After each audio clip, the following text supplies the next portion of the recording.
Hello, I'm David Thorold. I'm the curator at Verulamium Museum, and I'm going to show you around a few of the objects in our collection. What we have here is a figurine of the god Mercury. We don't have a lot of figurines in the collection. This is the highest quality one that we have. It's about 10 centimetres high, and it shows Mercury with three animals around him, all standing on a pedestal. And it was found on the edge of the Roman town in one of the cemeteries that ring the city, and it probably came from a shrine there.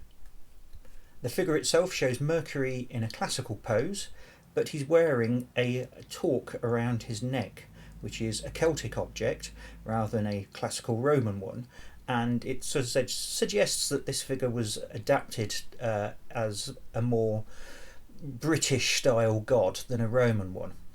Now, the Romans and the Britons both had multiple gods that they worshipped. The ones that tended to be popular from the Romans were ones like Mars, god of war, always going to be popular. Mercury also seems to have been popular because he was a bit more of an all-rounder than many of the gods are. He was god of merchants and businesses, messages and communications, god of travellers and god of luck. So he was a bit more familiar to the Britons as a god of many things. Now, this figure, when it was found, was thought to be a classical piece that had been imported into the country. It shows Mercury in a classical pose with the three animals around him, and the apparently only British element is the torque around his neck.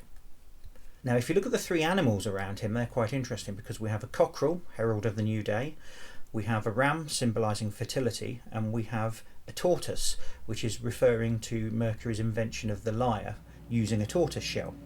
Now, the ram and the cockerel are both pretty identifiable. They look like what they're meant to represent. The tortoise is slightly odd. It kind of looks more like a pheasant than it does a tortoise.